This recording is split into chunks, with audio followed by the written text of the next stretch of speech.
Hello hello hello hello hello hello hello and welcome back. कैसे हैं आप लोग?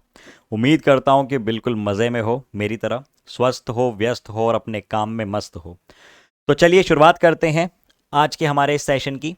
आज मैं थोड़ा धीरे धीरे बात करूंगा क्योंकि रात की बज रही है लगभग 3:45। लेकिन हमने जैसी डिस्कस किया था, जो हम लोगों ने वादा किया था कि चाहे दिन हो चाहे रात हो, हमको हमारा काम समय पे करना है। ठीक है, तो आइए करते हैं हमारे आज के डिस्कशन की शुरुआत। आज हम लोग क्या देखने वाले हैं? सबसे पहले रिकैप और होमवर्क क्वेश्चंस जो मैंने आपको दिए थे वो मैं डिस्कस करूंगा। फिर टेम्परेचर डिपेंडेंस ऑफ रेजिस्टेंस और फिर ग्रुपिंग ऑफ रेजिस्टेंस, ये बातें हम लोगों को आज करनी है। अब उसके पहले काफ़ी लोगों ने एक डाउट रेस किया था। कि सर आपने डायरेक्टली कह दिया कि हमने एक रिलेशन पढ़ा है J equals to E sigma. Okay, तो ये रिलेशन कहाँ से आया?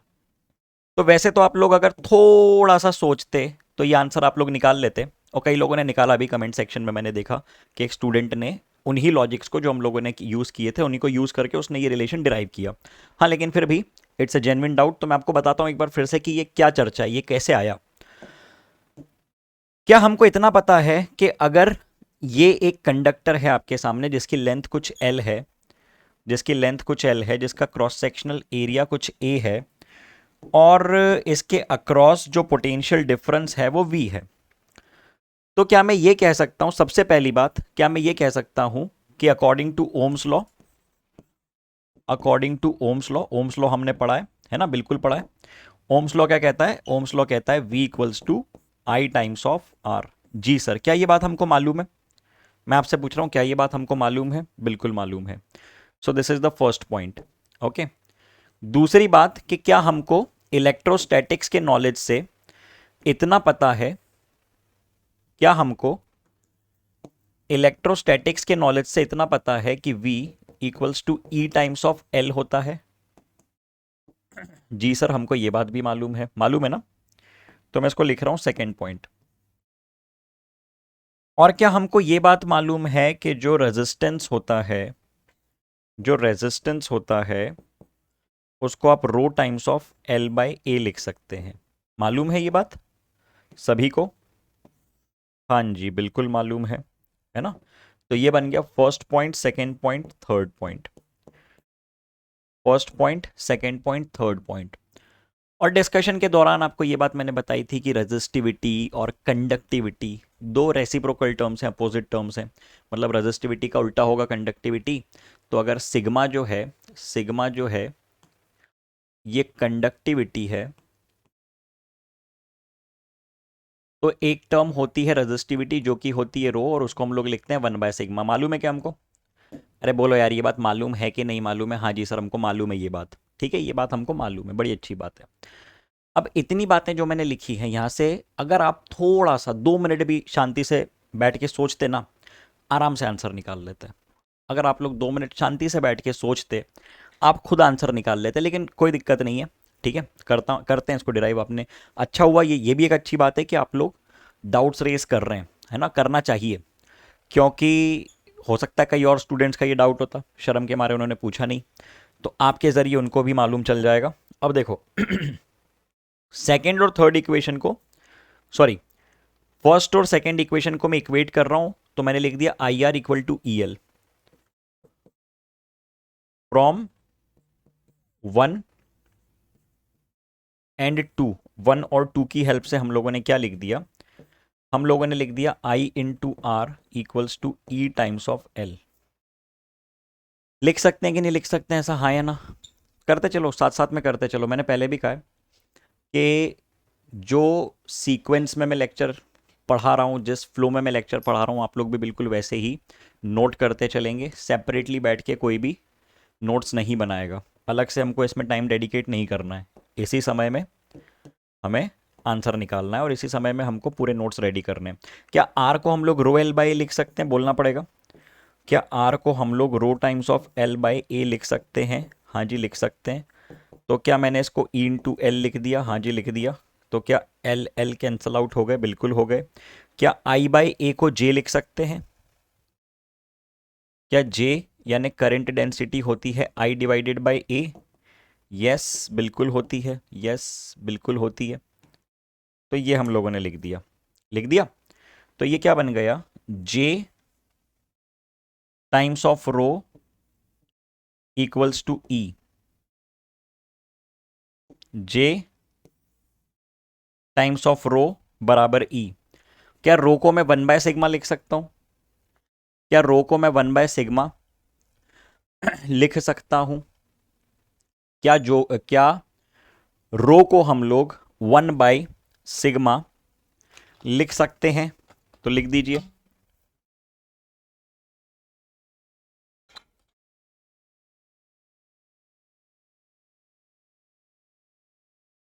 क्या रो को हम लोग 1/सिग्मा लिख सकते हैं? तो लिख दीजिए। क्या बन जाएगा ये बन जाएगा J equal to E times of sigma. ठीक है,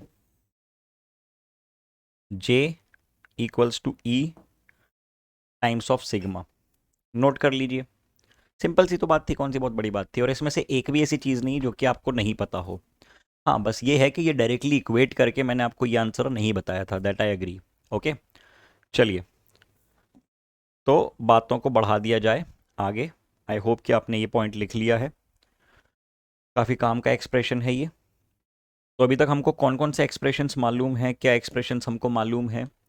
हमको कुछ ऐसी बातें मालूम हैं कि सर, अगर आप ड्रिफ्ट वेलोसिटी की बात करें, अगर आप ड्रिफ्ट वेलोसिटी की बात करें तो ड्रिफ्ट वेलोसिटी को आप v equal to U plus A T के एक्सप्रेशन से, u तो इनिशियल आपने जीरो ले लिया, एक्सेलरेशन लिख दिया force divided by mass into time. ये रिकैप करवा रहा हूँ ना मैं, ये बात हमको ऑलरेडी मालूम है।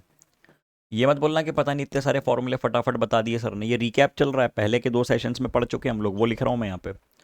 ठीक है, वरना कुछ लोग पहली बार आके बैठते हैं सेशन में, फिर बोलते हैं अरे इतनी तेजी से बता दिया। अरे ये तो हमको मालूम ही नहीं था। अरे ये कहाँ से है, पहले सेशन में हो चुका है। फोर्स को लिख दिया फील्ड, फोर्स को लिख दिया field into charge divided by मास। और ये टाइम कौन सा है, ये कहलाता है रिलैक्सेशन टाइम। तो एक एक्सप्रेशन आपके सामने आया, ये एक एक्सप्रेशन आपके सामने आया, ये बहुत शानदार, बहुत बढ़िया। दूसरा एक्सप्रेशन करंट डेंसिटी का, सॉरी ड्रिफ्ट वेलोसिटी का करंट के टर्म्स में, I equals to n e A v d. अब यहां पे आई करंट है, एन है number of electrons per unit volume, e है चार्ज और वी है ड्रिफ्ट वेलोसिटी, और वी है, वी डी है drift velocity. Okay, v d है ड्रिफ्ट वेलोसिटी। तो ये एक्सप्रेशन भी आपको मालूम है। ठीक है, तो आई डिवाइडेड बाई ए को आप लोग लिख सकते हैं जे, आई डिवाइडेड बाई ए को आप लोगों ने लिख दिया जे, तो जे का एक्सप्रेशन आ गया एन ई वी डी। फिर जे को मैंने क्या लिखवाया था, जे को मैंने लिखवा दिया था ई टाइम्स ऑफ सिग्मा, और इसको आपने लिख दिया एन ई वी डी। ठीक है, फिर we D divided by e को मैंने लिखवाया था मोबिलिटी, तो यहां से सिग्मा का एक्सप्रेशन आया था n e v d by e, और वी डी बाई ई को आपने लिख दिया था mu, v d by e को आप लोगों ने लिख दिया था म्यू। ओ ओ ओ ओ, वी डी बाई ई को आप लोगों ने लिख दिया था म्यू। ठीक है, मोबिलिटी, बहुत शानदार। तो ये कुछ एक्सप्रेशंस आपके सामने आ चुके थे, है ना। ये कुछ एक्सप्रेशंस आप लोग ऑलरेडी देख चुके थे, कुछ भी इसमें नया नहीं बता रहा हूँ मैं, ये सारी बातें हम लोग कर चुके हैं, है ना। Nothing new in this discussion till now. उम्मीद करता हूँ कि ये बातें आप लोगों ने रिवाइज की हैं, की होंगी, तो आप लोग इसको रिलेट कर पाओगे। काम की बातें, बहुत ज़्यादा काम की बातें। अब इसके बाद एक चर्चा आई थी कि सर आप डेफिनेशंस लिखवाओ। कैसे डेफिनेशंस लिखवाओ? सर आप रेजिस्टेंस की डेफिनेशन लिखवाओ, सर आप रेजिस्टिविटी की डेफिनेशन लिखवाओ, रेजिस्टिविटी की डेफिनेशन लिखवाओ, सर आप करंट की डेफिनेशन लिखवाओ, सर आप वोल्टेज की डेफिनेशन लिखवाओ। तो ये फालतूगिरी हम लोग नहीं करेंगे, ठीक है। ये सारी फालतूगिरी हम लोग नहीं करेंगे। नोटबुक होती है, किताब होती है, उसको पढ़ना भी होता है। कल को बोलोगे सर एक इंजेक्शन भिजवा दो घर पे जिससे को हम लगा लें, या 3-4 टैबलेट भिजवा दो जो हम खा लें और उसके बाद सीधा एग्ज़ाम देने चले जाएं। तो ये सब करना है तो तुम लेक्चर वेक्चर मत देखो, कुछ और करो, समझे। आइए अब बातों को बढ़ाते हैं आगे।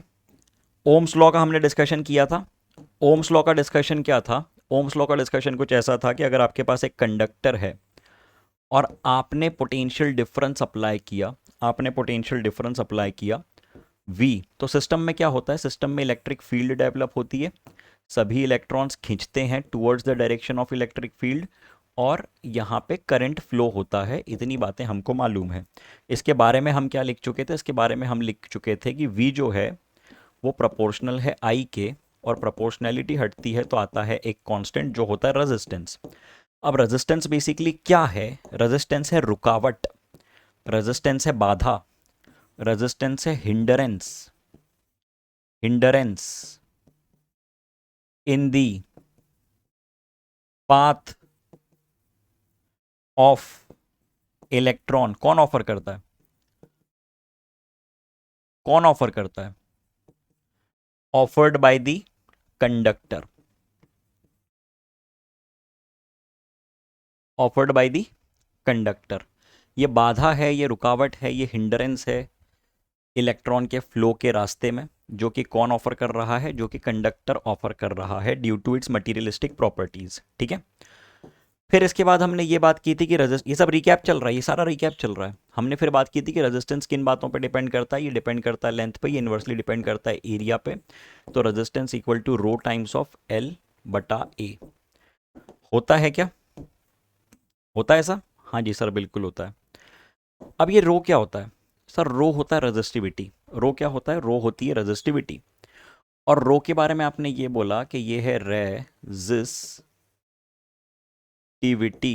और ये क्या होती है? ये होती है मटीरियलिस्टिक प्रॉपर्टी, मटीरियलिस्टिक प्रॉपर्टी। ये सिर्फ डिपेंड करती है मटेरियल पे। रेजिस्टिविटी की यूनिट क्या बन जाएगी? इसकी यूनिट बन जाएगी R into A divided by L, यानी ohm into metre, ohm into metre. ये बन जाएगी रेजिस्टिविटी की यूनिट। ठीक है, चलिए चर्चा बढ़ा दी जाए आगे। कंडक्टर के रेजिस्टिविटी की आप चर्चा कर चुके थे। आपने ये बताया कि देखो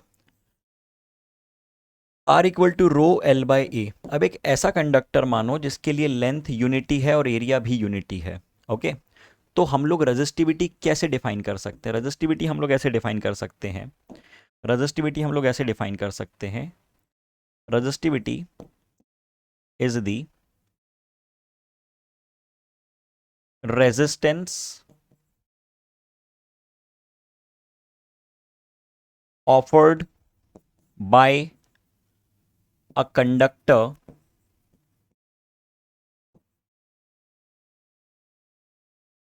having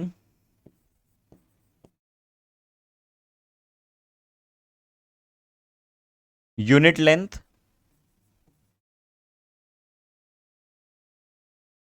and unit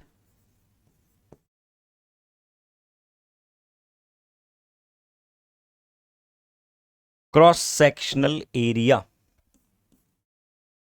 having unit length and unit cross sectional area। Resistivity कैसे डिफाइन किया आपने? ये लो डेफिनेशन चाहिए थी ना, डेफिनेशन आ गई। लेकिन पॉइंट क्या है?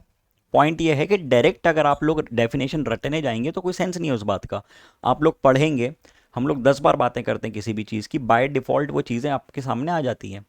अब उनको अपने शब्दों में लिख के आना, ये आपको कला आनी चाहिए। मैं आके आपको 10-15 डेफिनेशंस दे दूं कि देखो बेटा ये होता है, ये होता है, इसको याद कर लो।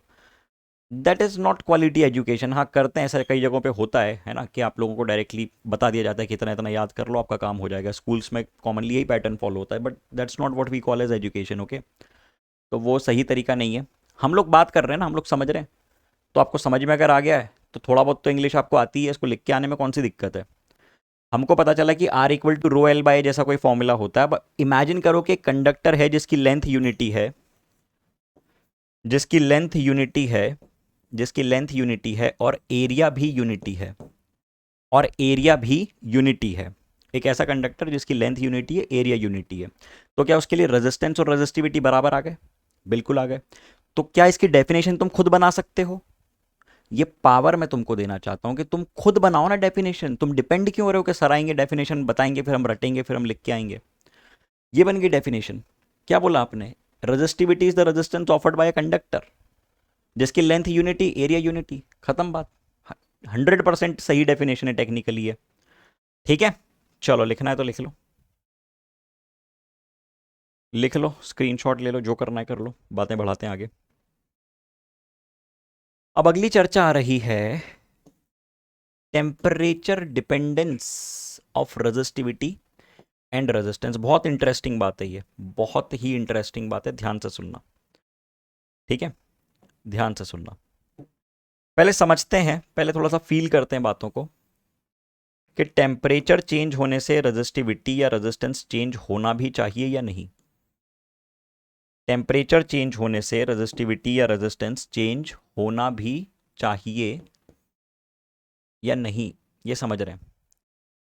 एक मटेरियल है जिसको आपने एक बैटरी से कनेक्ट किया और सिस्टम में कुछ करंट है, सिस्टम में कुछ करंट है, बिल्कुल है। ठीक है, हाँ जी, ठीक है। अब अगर आप टेम्परेचर बढ़ाते हो, ठीक है, ये मान लो टी टेम्परेचर पे है। Now if you raise the temperature, if you increase the temperature, then what happens? अगर आप टेम्परेचर की वैल्यू बढ़ाते हो तो क्या होगा, तो क्या होना चाहिए, आइए जरा समझते हैं। ये वैसे क्या कर रहे थे? ये जो इलेक्ट्रॉन्स हैं, ये जो फ्री इलेक्ट्रॉन्स हैं, ये क्या कर रहे थे? भाग रहे थे, दौड़ रहे थे, नाच रहे थे, इधर से उधर, उधर से इधर, है ना, खेल रहे थे, कूद रहे थे, जैसे तुम लोग करते हो जब क्लास में कोई टीचर नहीं होता है। ये लोग भी वही कर रहे थे। फिर आपने बैटरी लगा दी, अभी एक डायरेक्शन में चलना चाहेंगे। अब अगर आप टेम्परेचर बढ़ाते हो तो आपको क्या लगता है कि इनका जो रैंडम मोशन है, या तो मैं ऐसा कहूं कि इनके number of collisions, if we increase temperature, तो क्या इफेक्ट होना चाहिए number of collisions per second पे?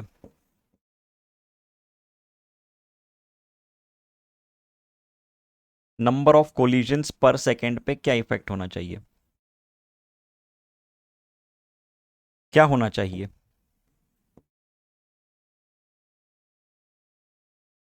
इंक्रीज होना चाहिए। Number of collisions per second increase होना चाहिए। तो रिलैक्सेशन टाइम क्या होना चाहिए?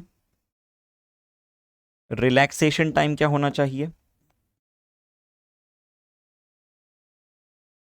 कम होना चाहिए, जल्दी जल्दी कोलिजन हो रहे हैं। रिलैक्सेशन टाइम जिसको कि हम लोग टाउ लिखते हैं, डिक्रीज होना चाहिए। रिलैक्सेशन टाइम जिसको कि हम लोग टाउ लिखते हैं, वो डिक्रीज होना चाहिए। होना चाहिए, बिल्कुल होना चाहिए। ठीक है, आप लोगों ने क्या रिलेशन लिखा था यहां पे? आप लोगों ने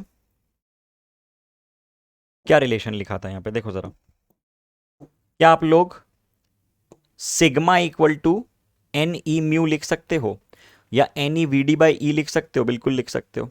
अरे आपने क्या लिखा यहां पे? आपने लिखा J equal to E sigma equal to n e v d लिखा। J equal to E times of sigma, sigma को मैंने लिख दिया 1/ρ equal to n e v d, लिख दिया। तो क्या इस डिस्कशन से मैं ये कह सकता हूं कि sigma is inversely proportional to V D? यार हाँ या ना बोलना पड़ेगा, लग नहीं रहा कि समझ में आया। सिग्मा और वी डी इनवर्स दिख गए सब लोगों को? J equal to E sigma, sorry rho, rho और वी डी इनवर्स दिख गए सब लोगों को? J equal to E sigma लिखा, सिग्मा को 1/ρ लिखा, लिख दिया मैंने यहाँ पे, और जिससे इक्वेटेड था उसी से इक्वेटेड है अभी भी ये। तो रो और वी डी में, फिर से कह रहा हूं, जे इक्वल टू ई सिग्मा लिखा, सिग्मा को 1/ρ लिखा, और रो और वी डी इनवर्स रिलेशन में दिख गए, मतलब एक बढ़ेगा तो दूसरा घटेगा। इतना समझ में आ रहा है सबको? तो ये बात मैंने लिख दी उठा के। अब वी डी डायरेक्टली प्रोपोर्शनल है टाउ के, वी डी डायरेक्टली प्रोपोर्शनल है टाउ के। तो क्या मैं ऐसा लिख सकता हूं कि वी डी अगर बढ़ता है तो टाउ बढ़ता है, और उल्टा बोल लूँ, टाउ बढ़ता है तो वी डी बढ़ता है, टाउ घटता है तो वी डी घटता है। तो जो रजिस्टिविटी है वो इन्वर्सली प्रोपोर्शनल है वी डी के, है ना, और वी डी खुद प्रोपोर्शनल है टाउ के। तो ऐसा रिलेशन आप लिख सकते हो। इस बात को मैं उठा के यहाँ पे पार्सल कर रहा हूँ, इधर चिपका रहा हूँ मैं ये बात। देखो, ये बात मैंने इधर चिपका दी। क्या चिपका दी मैंने ये कहा कि भैया जो बात आप कर रहे हो वो ऐसी है कुछ, कि रेजिस्टिविटी इनवर्सली डिपेंडेंट है ड्रिफ्ट वेलोसिटी पे, और ड्रिफ्ट वेलोसिटी डायरेक्टली प्रोपोर्शनल है टाउ के। मतलब इन शॉर्ट रेजिस्टिविटी और क्या कहते हैं टाउ को हम लोग, रिलैक्सेशन टाइम इनवर्सली प्रोपोर्शनल है। मतलब आप अगर रिलैक्सेशन टाइम की वैल्यू बढ़ाते हो तो रेजिस्टिविटी घटती है, और अगर रेजिस्टिविटी घटाते हो तो इसकी वैल्यू, और अगर रिलैक्सेशन टाइम घटाते हो तो उसकी वैल्यू, रेजिस्टिविटी की वैल्यू बढ़ती है। ये मतलब है। अब टेम्परेचर बढ़ने से क्या हुआ है, लिख देता हूं यहां पे, मैं स्टेटमेंट लिख रहा हूं पूरा, ठीक है, पूरा स्टेटमेंट लिख रहा हूं। As we increase temperature relaxation time decreases, relaxation time decreases. Because पूरा स्टेटमेंट लिख सकते हो आप अपनी भाषा में, as we increase the temperature number of collisions per second increase. सीधी सी बात है, भगदड़ मचेगी, ज्यादा तेजी से भागेंगे दौड़ेंगे तो दो कोलिजन्स के बीच में जो टक्कर में के बीच में जो समय है वो कम हो जाएगा। As we increase the temperature the number of collisions per second increase, therefore the relaxation time decrease. इतनी बात आप साफ साफ लिखो, इतनी बात आप साफ साफ लिखो कि as we increase the temperature number of collisions per second increase, therefore the relaxation time decrease. और अगर रिलैक्सेशन टाइम कम हो गया, अगर रिलैक्सेशन टाइम कम हो गया तो हम क्या कह सकते हैं, देयरफॉर रेजिस्टिविटी इंक्रीजेस। मतलब आपने कंक्लूड क्या किया, मतलब आपने इन बातों से कंक्लूड क्या किया, आपने इन बातों से कंक्लूड ये किया कि रेजिस्टिविटी जो है वो प्रोपोर्शनल है टेम्परेचर के। किसके लिए बात चल रही है, कंडक्टर के लिए बात चल रही है, ठीक है। किसके लिए चर्चा चल रही है, ये चर्चा चल रही है फॉर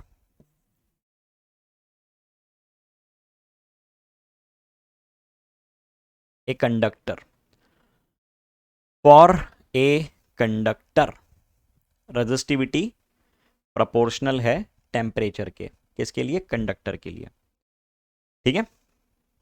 इतनी बातें लिख लो, बहुत काम की बातें ये, लिखते चलो भैया सब लोग साथ साथ में। Done.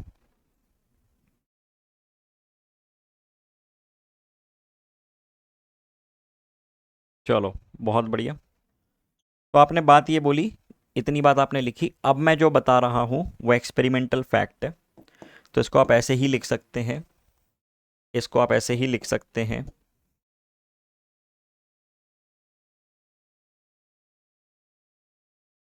From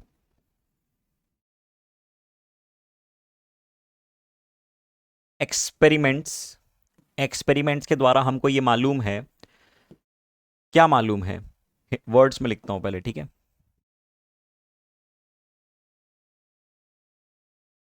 fractional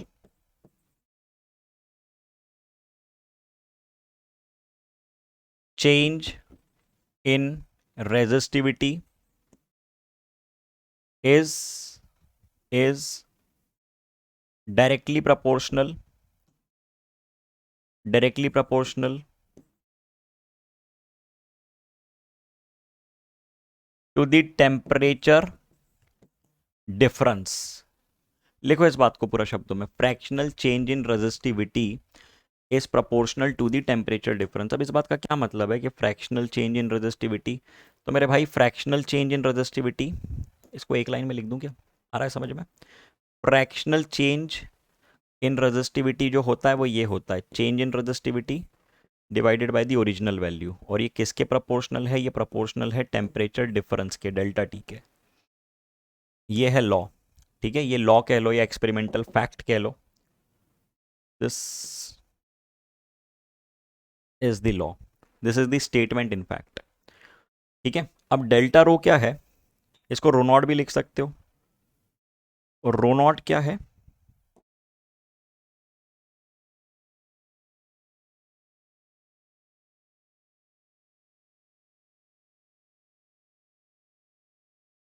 resistivity at T not. Okay, rho क्या है,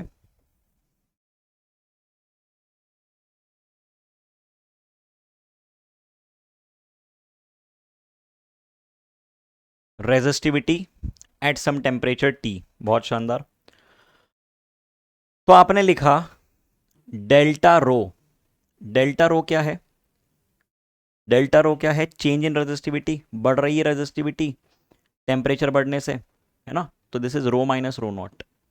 ओके, और डेल्टा टी कितना लिख दिया आपने, T minus T not. Okay, जहां पे कि आप इनिशियल फाइनल भी लिख सकते हो, टी इनिशियल को टी नॉट ले लो, टी फाइनल को टी ले लो, रो इनिशियल को रो नॉट ले लिया, रो फाइनल को, सॉरी रो इनिशियल को रो नॉट और रो फाइनल को रो, ऐसा ले लिया आपने। ठीक है, तो अब लॉ क्या कहता है, लॉ कहता है कि delta rho divided by rho, proportionality हटेगी तो एक कांस्टेंट आएगा जो होता है अल्फा। ठीक है, प्रोपोर्शनैलिटी हट चुकी है, ये कांस्टेंट है, कोई ये मत सोचना कि सर ने इक्वल और प्रोपोर्शनैलिटी फिर से लगा दी, है ना, ये क्या है, ये अल्फा है, अल्फा, देख प्रोपोर्शनल जैसा रहा है, ये अल्फा है, क्या है ये, अल्फा, अल्फा क्या कहलाता है, अल्फा कहलाता है कोएफिशिएंट, कोएफिशिएंट ऑफ, एक minute, thermal coefficient of resistivity या resistance. Okay, thermal coefficient of resistivity. अब यहां से आप क्या लिख सकते हो, यहां से आप कुछ ऐसा लिख सकते हो कि delta rho equal to rho alpha delta T. Delta rho को आपने क्या लिख दिया, डेल्टा रो को आपने लिख दिया रो माइनस रो नॉट, अब ये रो नॉट, ये sorry this is rho naught equal to rho naught alpha delta T. Rho naught को राइट साइड ले जाओ, रो नॉट को राइट साइड ले जाओ, तो ये बन जाएगा rho equals to rho naught, common निकाल लेना, 1 + एल्फा डेल्टा टी। ठीक है, ये बन गया एक्सप्रेशन। चलो यहाँ से रो की अल्फा की यूनिट्स की भी बात कर लेते हैं, अल्फा की यूनिट्स क्या बन जाएंगी, देखो रो, डेल्टा रो और रो दोनों की सेम यूनिट है, रो और डेल्टा रो दोनों सेम है ना, रो की बात करूँ या चेंज इन रो की बात करूँ, एक ही यूनिट होगी, resistivity change in resistivity same unit, तो अल्फा की यूनिट सिंपली आएगी केल्विन इनवर्स या degree centigrade inverse, delta T kelvin inverse. Okay, तो अल्फा की यूनिट आपके सामने आ चुकी है, लिखो ज़रा इसको पूरा नोट करो जल्दी, अच्छा लग रहा है ना, चलो बहुत बढ़िया, तो उम्मीद करता हूँ ये लिख लिया आप लोगों ने। अब देखो बात कुछ ऐसी है कि ये जो आपने अभी अभी डिस्कशन किया है, क्या डिस्कशन किया है आपने, आपने डिस्कशन किया है कि जो रेजिस्टिविटी है उसको आप लिख सकते हैं rho naught bracket 1 + alpha delta T. Okay, तो ये डिपेंडेंस जिसकी हमने बात की ये किसके लिए है, ये है कंडक्टर्स के लिए।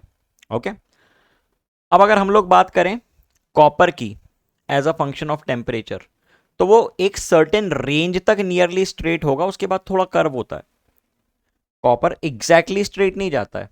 मतलब अगर आप ये बात करो, इस बात को ऐसे समझो, आप इस बात को ऐसे समझो कि चर्चा क्या चल रही है, चर्चा चल रही है कि कितना टेम्परेचर चेंज करने पे कितनी रजिस्टिविटी चेंज होगी। हम लोगों ने बेसिकली क्या लिखा है, हमने ये लिखा है, समझना ज़रा बात को, है ना, सोचना पड़ेगा थोड़ा।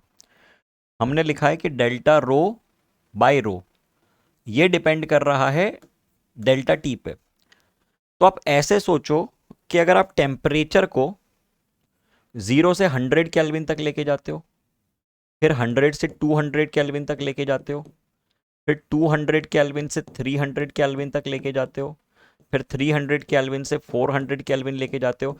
डेफिनेटली हम उस टेम्परेचर रेंज तक की बात कर रहे हैं जब तक मेटल पिघल नहीं रहा है, मेल्ट नहीं हो रहा है। तो मेरा सवाल ये है कि क्या हर टेम्परेचर डिफरेंस तक लेके जाने में, मेरा सवाल ये है कि क्या हर टेम्परेचर डिफरेंस तक लेके जाने में, मतलब पहले केस में कितना टेम्परेचर डिफरेंस है, 100 केल्विन का, दूसरे में भी 100 है, तीसरे में भी 100 है, चौथे में भी 100 है, तीनों में अगर आप बात करो तो डेल्टा टी तो सेम है। तीनों में अगर आप बात करो, एग्जाम्पल दे रहा हूं मैं ये, तो डेल्टा टी तो 100 है, तीनों चारों में डेल्टा टी तो 100 है। क्या डेल्टा रो भी सेम होगा? मतलब अगर आप इतना टेम्परेचर डिफरेंस क्रिएट कर रहे हो तो क्या रेजिस्टिविटी सेम अमाउंट से चेंज होगी? मतलब क्या इस बात से कोई फर्क नहीं पड़ेगा कि आप 0 से 100 जा रहे हो या 100 से 200 जा रहे हो या 1000 से 1100 जा रहे हो? तो सही जवाब है कि सर फर्क तो पड़ेगा, डिपेंड करेगा। इवन एनसीईआरटी में इसका ग्राफ दे के रखा है कि हाँ वो वेरी करता है। लेकिन अगर हम लोग ये बात करें, कि जिस टेम्परेचर रेंज की हम बात करते हैं वो क्या है, हम बात करते हैं कि ऐसे टेम्परेचर रेंज की जिसमें हम लोग नियरली इसका चेंज कांस्टेंट मान सकते हैं, इक्वल मान सकते हैं, ठीक है, जिसमें हम लोग रेजिस्टिविटी ये मान सकते हैं कि बराबर अमाउंट से चेंज हो रही है। तो कॉपर की मैं बात करूं तो उसका ग्राफ 0 से 100 150 तक के लिए ऑलमोस्ट स्ट्रेट होता है, फिर थोड़ा टिल्ट होता है कॉपर के लिए। अगर आप बात करो, नाइक्रोम की, ओके, तो नाइक्रोम के लिए ग्राफ जाता है एग्जैक्टली स्ट्रेट लाइन, ये आपको पता होना चाहिए, ये आपको याद होना चाहिए। नाइक्रोम के लिए ग्राफ जा रहा है स्ट्रेट। और अगर हम बात करें सेमीकंडक्टर की, तो सेमीकंडक्टर के लिए टेम्परेचर बढ़ाने से रेजिस्टिविटी घटती है, रेजिस्टिविटी रेजिस्टिविटी घटती है, कंडक्टिविटी बढ़ती है, ठीक है। टेम्परेचर बढ़ाने से रेजिस्टिविटी घट रही है, कंडक्टिविटी बढ़ रही है। उल्टा हो रहा है सेमीकंडक्टर में, क्यों? इसका मैकेनिज्म अलग होता है, इसमें इलेक्ट्रॉन्स और होल्स के एक्सचेंज की वजह से करंट होता है। अब ये बातें तुमको समझ में आएंगी आखिरी चैप्टर में, सेमीकंडक्टर में। लेकिन फिलहाल के लिए इतना समझो कि टेम्परेचर बढ़ाने से सेमीकंडक्टर में क्या होता है, सेमीकंडक्टर सबसे पहले क्या होता है, वो एक ऐसा मटेरियल होता है जो कंडक्टर और इंसुलेटर के बीच में। अब टेम्परेचर बढ़ाने से उसके इलेक्ट्रॉन्स ज़्यादा बाहर निकलते हैं, ज़्यादा बेघर होते हैं, ज़्यादा अनपेयर्ड होते हैं, जिस वजह से ज़्यादा करंट फ्लो होता है। इन शॉर्ट आप इतना समझो कि टेम्परेचर बढ़ाने से सेमीकंडक्टर में कंडक्टिविटी बढ़ रही है, यानी रेजिस्टिविटी घट रही है, ठीक है। तो उसका ग्राफ उल्टा बनता है। ये काम की बात है, बहुत महत्वपूर्ण बात है। इस ग्राफ को मैं इंपॉर्टेंट कहूंगा, इन तीनों ही ग्राफ्स को, ठीक है। तो इस पे स्टार बना लो और तीनों ड्रॉ कर लो जल्दी, साथ साथ में करते चलो। ये मत बोलना कि हम सेपरेटली बैठ के लिखेंगे, ये सब नहीं करना है।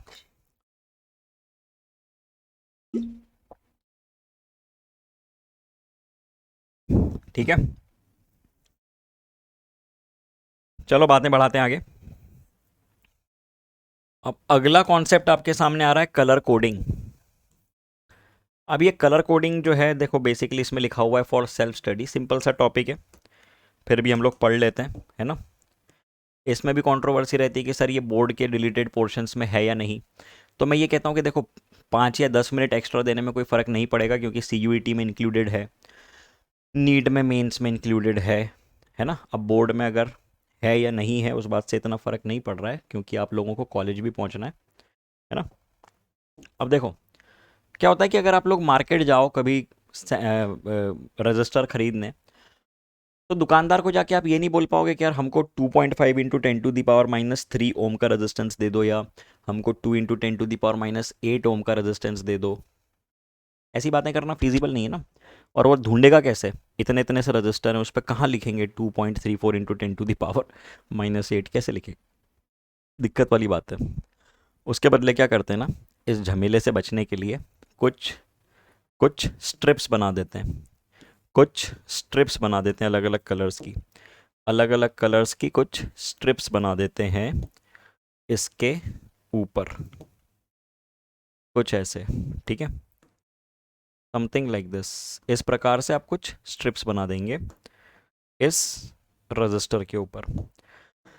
अब ये जो सिस्टम है इसको हम लोग कहते हैं कलर कोडिंग, ये जो टेक्निक है इसको हम लोग कहते हैं कलर कोडिंग। ओके, अब इसमें जैसे ये मान लो ए है, ये बी है, ये सी है और ये डी है, तो सीक्वेंसिंग क्या होती है, मतलब इसको कैसे रीड करते हैं हम लोग इसको रीड करते हैं ए बी, ये है first two digits, first two digits into 10 to the power c, यानी ये मल्टीप्लायर है, इसको मैं सिर्फ सी लिख रहा हूँ, ठीक है, मल्टीप्लायर है, प्लस माइनस डी, ये है टॉलरेंस। तो ए और बी क्या है, ए और बी है, ए और बी है फर्स्ट टू डिजिट्स। अभी आएगा समझ में कि क्या first two digits, first two digits, बहुत बढ़िया। सी जो है ये क्या है, सी जो है ये क्या है, सी है मल्टीप्लायर, सी है मल्टीप्लायर, और डी क्या है,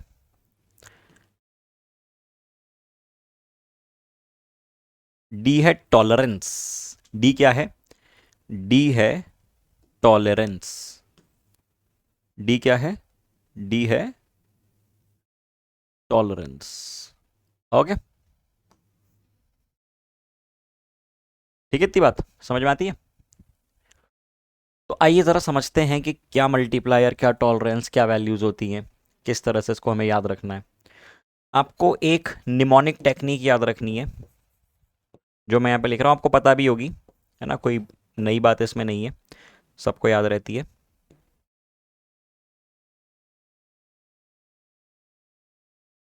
देखो, B B Roy, B B Roy of Great Britain, Great Britain, okay, B B Roy, B B Roy of Great Britain has a very good wife, has a very good wife, और वो क्या करती है, क्या करती है madam, she wears gold and silver, gold and silver, SILVER, and sometimes no colour, मतलब कई बार नहीं पहनती होगी ज्वेलरी, उसकी मर्जी। तो Bibi Roy of Great Britain has a very good wife and she wears gold and silver and sometimes no colour, that means she doesn't wears any jewellery sometimes. तो ये टेक्निक आपको याद रखनी है। स्पेलिंग वगैरह कोई गलत हो तो सुधार लेना, है ना, कमेंट में मत लिखना सर ब्रिटेन की स्पेलिंग गलत लिख दी, ग्रेट की स्पेलिंग गलत लिख दी।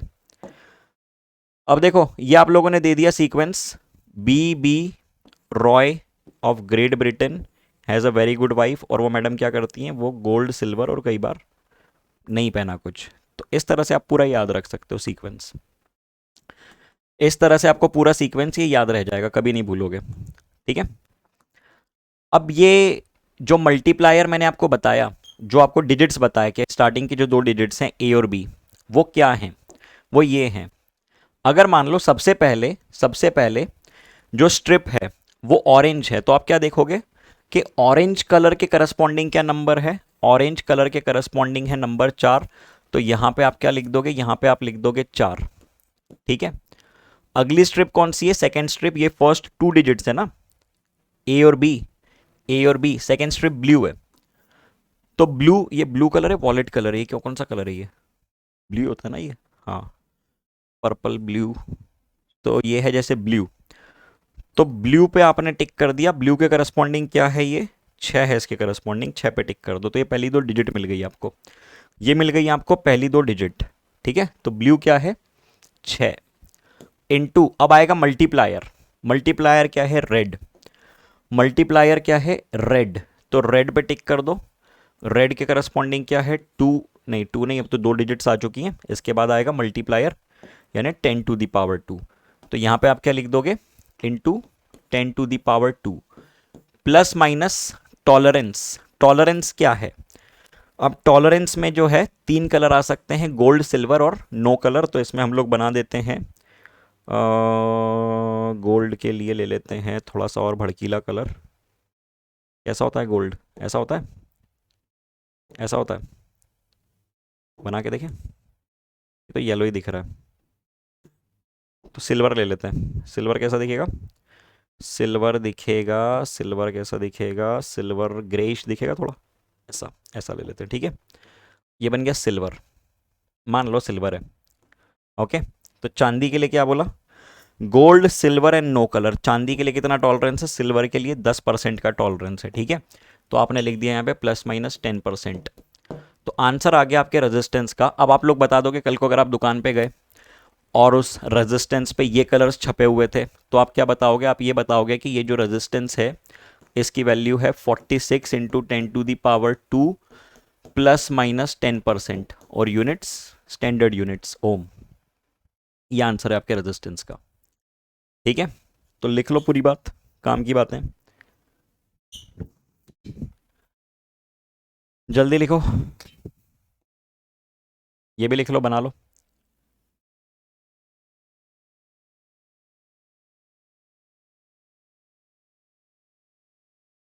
डन।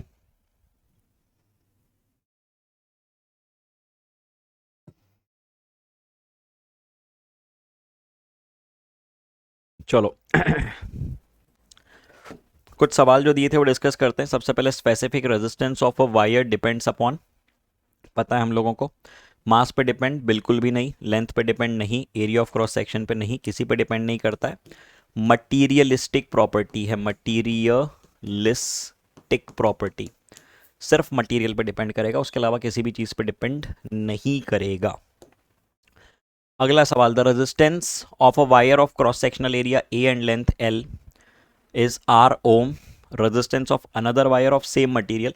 ये रिपीटेड सवाल है, इसमें समय हम लोग नहीं लगाएंगे। अच्छा सॉरी, रेजिस्टेंस पूछा है मैंने, रेजिस्टिविटी सुना, sorry sorry sorry sorry sorry sorry, ये रिपीटेड नहीं है। Resistance of another wire of same material, यानी रेजिस्टिविटी दोनों की सेम है। पहले केस में भी रो, दूसरे केस में भी रो। पहले केस में आपने लिखा rho equal to R equal to rho L by A, length और एरिया दे के रखें। सेकेंड केस के लिए आपने आर डैश कह दिया, रो टाइम्स ऑफ लेंथ कितना दिया है? सेम लेंथ, और एरिया कितना दिया है? 4a। तो कितना बन जाएगा ये? आर डैश आर बाय 4, ठीक है। तो सिंपल सवाल था, आसान सवाल था, आंसर आया B. Easy question, answer is B. अगला सवाल पढ़ो जरा। अब ये अच्छा सवाल था ना, इसके बारे में मैंने कहा था ट्राई करना, ये बढ़िया सवाल है। अब ओ, ओ, ओ, इस सवाल में क्या लॉजिक है सुनो जरा। Length of a given cylindrical wire is increased by 100%, length आपने 100% बढ़ा दी, मतलब L लेंथ थी तो अब 2L कर दी। Due to the consequent decrease in diameter the change in resistance of the wire will be, मतलब अगर आप लेंथ बढ़ाते हो, जैसे ये एक वायर है, थोड़ा मोटा बन गया वायर, पतला करते हैं। ये एक वायर है, आप इसकी लेंथ बढ़ा रहे हो, ठीक है, आप इसकी लेंथ बढ़ा रहे हो, तो सीधी सी बात है पतला होता जाएगा। ये पहले ऐसा था, अब ये देखो पतला होता जा रहा है, बेचारा सूखता जा रहा है ना। ये वायर है, लंबा करते जाओ पतला होते जाएगा। मतलब अगर आप इसकी लेंथ बढ़ाते हो, अगर आप इसकी लेंथ बढ़ाते हो, अगर आप लेंथ बढ़ाते हो, तो इसका एरिया घटेगा। खींचो ना इसको, लेंथ बढ़ाओगे तो एरिया घटेगा, घटेगा ना। लेकिन क्या सेम रहेगा? क्या सेम रहेगा? पहले केस में और दूसरे केस में क्या सेम रहना चाहिए? सर इसका जो टोटल वॉल्यूम है, इसके पास जो टोटल मैटर है वो कांस्टेंट रहना चाहिए, ठीक है। इसका टोटल वॉल्यूम जो है, initial volume equal to final volume होना चाहिए। आपने कहा कि जो वॉल्यूम है ना टोटल, वो रहना चाहिए कांस्टेंट। आपने कहा कि जो टोटल वॉल्यूम है वो रहना चाहिए कांस्टेंट, और वॉल्यूम कितना है? इसका वॉल्यूम क्या है? वॉल्यूम है area into length, V1 must be equal to V2। तो आपने कह दिया V1 that is area into length must be equal to area into length. Okay ठीक है। अब आपने लेंथ कितनी बढ़ा दी है? लेंथ कितनी बढ़ा दी है? लेंथ बढ़ा के कितनी कर दी आपने? आपने 100% बढ़ा दी है। 100% बढ़ाने का मतलब क्या है? आपने 2 गुना कर दी है। 100% बढ़ाने का मतलब क्या है? 2 गुना कर दिया आपने। तो आपने ये कहा कि volume initial equal to volume final, area into length equal to area into L2, और L2 को कितना लिख दिया, L2 को कितना लिख दिया, 2 टाइम्स ऑफ L1। ठीक है, L1 निपट गए गए। तो A2 कितना आ गया, A2 आ गया A1 का आधा। अरे सीधी सी बात है यार कि एक लेंथ आपने 2 गुना कर दी, एरिया आधा हो गया। ठीक है, लेंथ डबल कर दी, एरिया आधा हो गया, इतनी सी बात है। तो आपको क्या निकालना है, आपको निकालना है the change in resistance of the wire, change in resistance of the wire. अब चेंज इन रेजिस्टेंस होता है resistance initial minus resistance final. Resistance initial को आपने कहा rho times of L divided by A, resistance final को आपने कह दिया rho times of L dash by A dash, और L डैश को कितना कह दिया, L डैश को कह दिया 2L, और A डैश को कह दिया A बाई 2। तो ये कितना आ गया, 4 times of rho L by A, ये आ गया रेजिस्टेंस फाइनल। ठीक है, ये आ गया फाइनल रेजिस्टेंस, ये है इनिशियल रेजिस्टेंस। और आपको क्या निकालना है, आपको निकालना है चेंज इन रेजिस्टेंस। तो कितना बन जाएगा, फाइनल माइनस इनिशियल कर दो, बढ़ रहा है क्योंकि फाइनल माइनस इनिशियल कर दो, बढ़ रहा है। 4 times of rho L by A minus rho L by A, कितना बन गया ये, 3 times of rho L by A. ये है चेंज इन रेजिस्टेंस, ये है चेंज इन रेजिस्टेंस।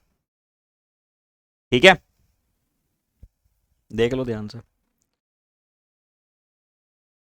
क्या किया हम लोगों ने। हमने बोला के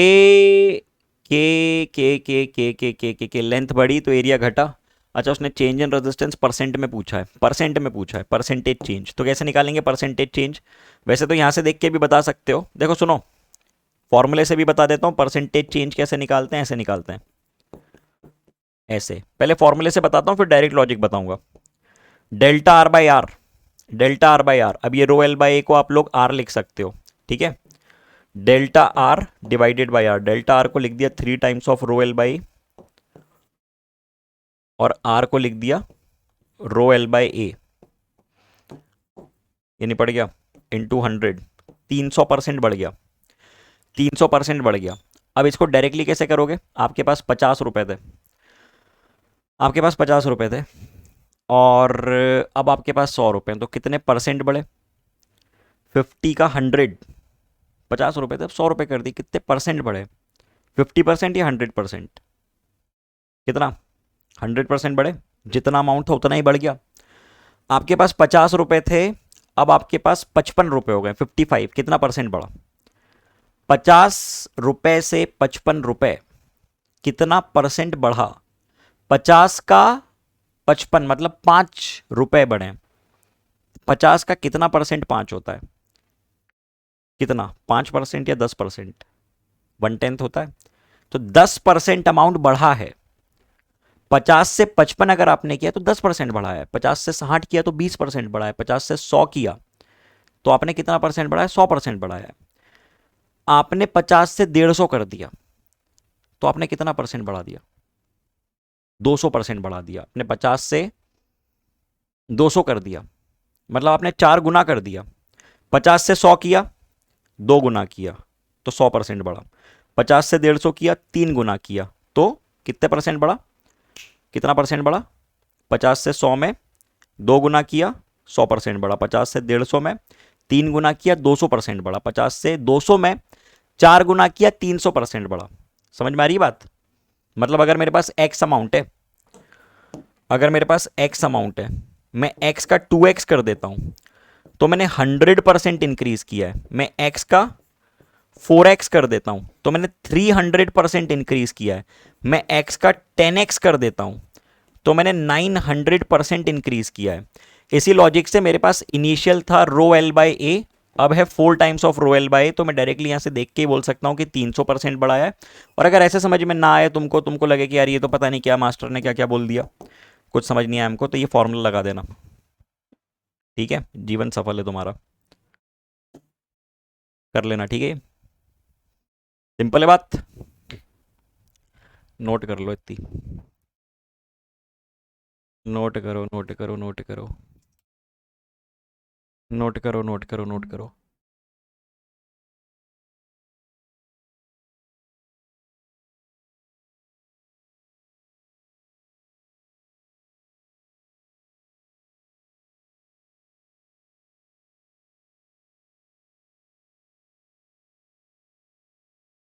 चलो बातें बढ़ाते हैं आगे। अगला सवाल, if a wire of resistance R is stretched to double of its length then the new resistance will be. अब देखो, लेंथ आपने डबल कर दी, L dash is 2 times of L, तो वही लॉजिक कि ए डैश जो है वो ए बाई 2 बन जाएगा, ए डैश जो है वो ए बाई 2 बन जाएगा। क्यों? क्योंकि स्ट्रेच कर रहे हो ना, stretched is the keyword over here. तो volume initial must be equal to volume final, A1 L1 must be equal to A2 L2, इतनी बात है, ठीक है। तो रेजिस्टेंस को क्या कह दोगे? New resistance rho times of L by A, rho times of L by A, L को लिख दिया 2L और A को लिख दिया A by 2, 4 times of rho L by बन जाएगा ये, ठीक है। मतलब कितना आ गया नया रेजिस्टेंस? 4 गुना आ गया, सिंपल। और वही बात है 300%, ऐसा भी बोल सकते हो। चलो अगला सवाल,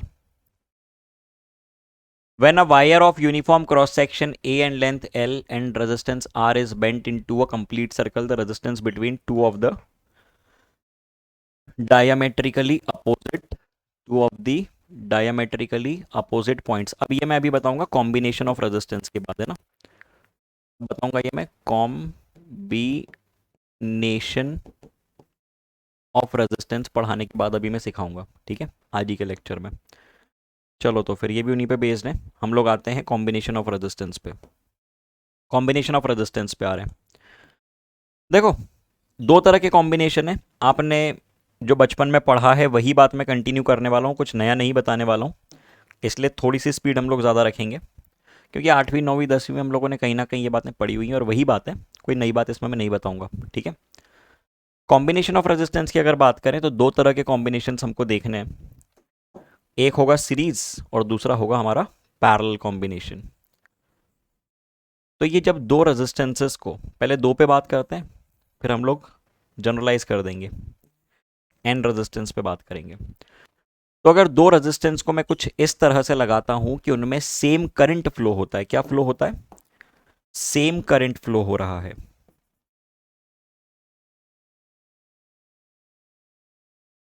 same current flows through both of them. अगर इस तरह का सिस्टम आपने डेवलप किया है कि दोनों में से सेम करंट फ्लो हो रहा है, ये R1 है, ये R2 है, तो इस सिचुएशन में, इस कहानी में आप ये कहोगे कि जो टोटल पोटेंशियल ड्रॉप होने वाला है वो होने वाला है V1, मतलब पहले रेजिस्टेंस के अक्रॉस जो पोटेंशियल ड्रॉप है, प्लस V2 मतलब दूसरे के अक्रॉस जो ड्रॉप है। क्या कहा आपने? आपने ये कहा कि जो टोटल ड्रॉप है पूरे सर्किट का वो बराबर होगा दोनों इंडिविजुअल रेजिस्टेंस के अक्रॉस होने वाले पोटेंशियल ड्रॉप के, है ना, सीधी सी बात है। क्यों क्यों मतलब पोटेंशियल ड्रॉप का मतलब क्या है? इसका अर्थ क्या है? इसका अर्थ ये है, सुनो मेरी बात ध्यान से, जैसे ये रेजिस्टेंस है, अब सर ये पोटेंशियल ड्रॉप होता क्यों है? ये इसलिए होता है क्योंकि एक रेजिस्टेंस में करंट फ्लो करता है from higher potential to lower potential. अब आप इस बात को बिल्कुल ऐसे समझो कि करंट को रेजिस्टेंस के अक्रॉस भेजने के लिए आपको मेहनत करनी पड़ती है, करंट नहीं चाहता उसके अक्रॉस जाना, करंट करंट क्यों जाएगा, उसको क्या पड़ी जाने की? रेजिस्टेंस है, मेटल है, आप लोगों ने आपको भेजना है ना करंट, वो आपका टास्क है, आपकी हेडेक है। तो इसलिए आपने क्या किया? आपने इसलिए यहां पे लगाई एक बैटरी, इस कारण से आपने लगाई एक बैटरी, जिसने क्या किया? जिसने पोटेंशियल डिफरेंस क्रिएट किया दोनों एंड्स के बीच में। और अब करंट को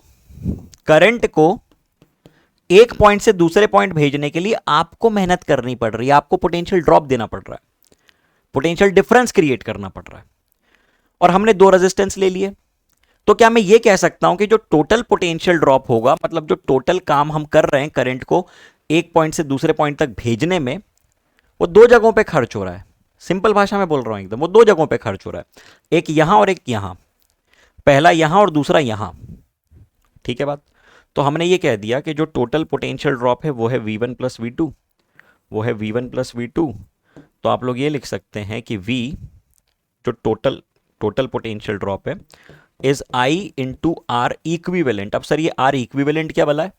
आर इक्विवेलेंट का मतलब मैं R1 और R2 को हटा के एक रेजिस्टेंस बनाऊं, मैं R1 और R2 दोनों को हटा दूं और सिर्फ एक रेजिस्टेंस में ऐसा लिखूं, सिर्फ एक रेजिस्टेंस में ऐसा असाइन करूं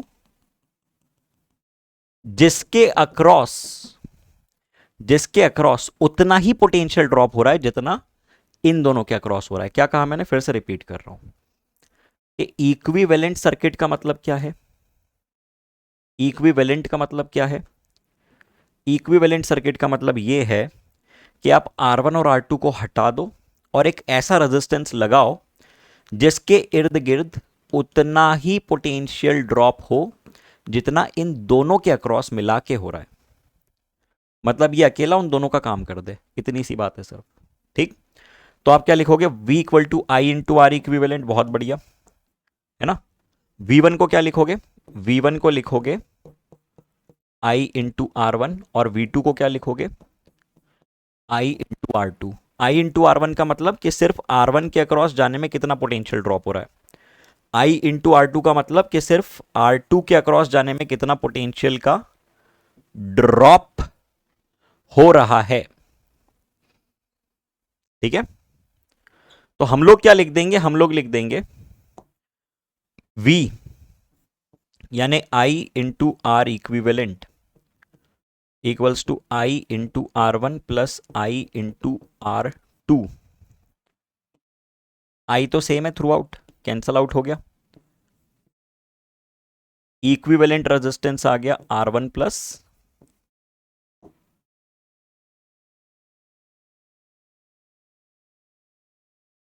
R2। ठीक है, इतनी बात लिख लो, ये बात जल्दी सभी लोग लिख लीजिए, क्विक। चलो बहुत बढ़िया। अब इसी बात को हम लोग जनरलाइज कर सकते हैं n नंबर ऑफ रेजिस्टेंसेस के लिए। जैसे ये मान लो 1 2 इस तरह के n रेजिस्टेंस हैं। तो क्या मैं ये कह सकता हूं कि इस सिस्टम के लिए यह है R1, यह है R2 और यह है Rn और टोटल पोटेंशियल ड्रॉप ये है। तो मैं इन सबको हटा के मैं इन सारे रेजिस्टेंस का नेट यानी इक्विवेलेंट एक रेजिस्टेंस बना सकता हूं जिसके अक्रॉस उतना ही पोटेंशियल ड्रॉप होगा जितना कि इन सबके आसपास मिला के हो रहा है। इसको मैं कहूंगा आर इक्विवेलेंट। ठीक है। तो मैं क्या कहने वाला हूं? मैं ये कहने वाला हूं कि जो टोटल पोटेंशियल ड्रॉप है V, वो होना चाहिए I times of R equivalent. बहुत बढ़िया। और आपने लिख दिया I times of R equivalent यानी V equal to V1 plus V2 up till Vn। ठीक। तो आपने क्या लिख दिया? आपने ये लिख दिया V equals to I into R equivalent, ये बन गया I into R1 plus I into R2 plus. ठीक। क्या होगा? निपट गए?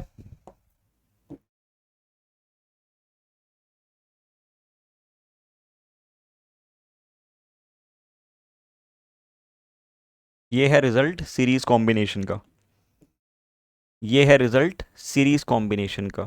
और अगर हम लोग n इक्वल रेजिस्टर्स ले लें तो क्या बन जाएगा, R equivalent R plus R plus R plus R N times, ये बन जाएगा एन टाइम्स ऑफ आर। ठीक है,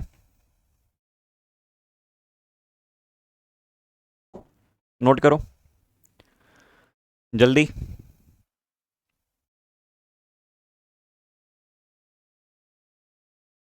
सभी लोग डन? चलो बहुत शानदार। अब देखिए पैरेलल का भी बता देता हूं ताकि आप लोग कुछ क्वेश्चंस को अटेम्प्ट कर सकें। पैरेलल कॉम्बिनेशन भी बता देता हूं ताकि आप लोग कुछ क्वेश्चंस को अटेम्प्ट कर सकें। जैसे पैरेलल में क्या होता है ना कि ये आपके पास दो रेजिस्टेंसेस दे के रखे हुए हैं, ये आपके पास दो रेजिस्टेंसेस दे के रखे हुए हैं, R1 और R2। ओके, और ये है बैटरी V और ये है करंट I। तो जब करंट आएगा इस पॉइंट पे उसके पास दो ऑप्शंस होंगे कि मैं यहां भी जा सकता हूं, यहां भी जा सकता हूं। तो करंट डिवाइड होगा। अब करंट बहुत शाना है, करंट बहुत स्मार्ट है, उसको मालूम है कि कब जाना, कहाँ जाना, कितना जाना। क्या मालूम है करंट को, जो कि तुम लोगों को नहीं मालूम है? उसको मालूम है कब जाना, कहाँ जाना और कितना जाना। ये करंट को एक बहुत ही स्मार्ट एलिमेंट बना देता है। जहां ज़रूरत नहीं है वो नहीं जाएगा, जहां जितनी ज़रूरत है वो उतना ही जाएगा, और जब ज़रूरत है तब जाएगा। ठीक है, और क्या पाथ फॉलो करेगा वो फॉलो करेगा लीस्ट रेजिस्टेंस पाथ। वो इतना समझदार है कि पहले जज कर लेगा कि अरे उस रास्ते में रुकावट है, वहां समस्या है, तो वहां जाके मतलब ही नहीं है। तो जिस गली जाना नहीं है वो उस गली देखेगा ही नहीं। ठीक है, तो करंट फॉलोज द लीस्ट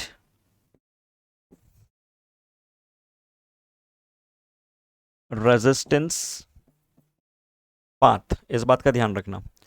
अब आपने क्या कहा, आपने ये कहा कि जो टोटल करंट है वो डिवाइड हो रहा है I1 और I2 में, I equals to I1 plus I2। I को आप लोगों ने लिख दिया V divided by R equivalent. फिर वही फंडा कि दोनों को हटा के मैं एक बना दूंगा R इक्विवेलेंट। ठीक है, चाहिए तो बना दो एक छोटा सा सर्किट, ये बन गया R इक्विवेलेंट, ये बन गया V, ये बन गया। ठीक है, तो ये बन गया V divided by R equivalent, V divided by R1, V divided by R2। V cut गए।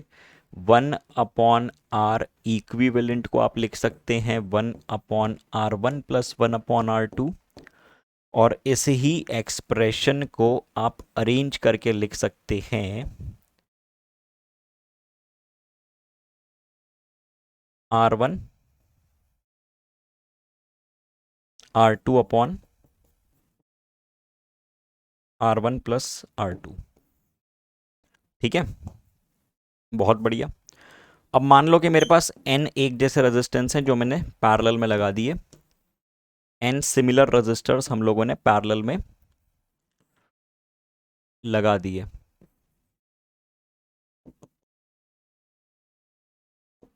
ठीक, ये भी है R, ये R1 R2 ले लो, R1 R2 dot dot dot dot dot RN।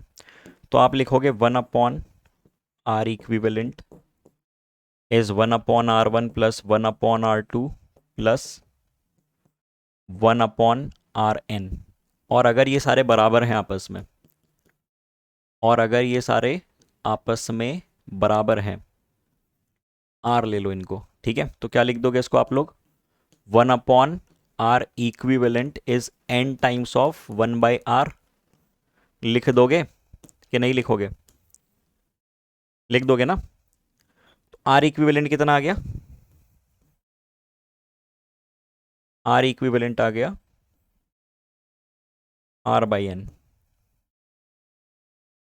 ठीक है, चलो तो फिर लेक्चर यहीं पे रोकते हैं, है ना? कल उठ के क्लास भी लेनी है।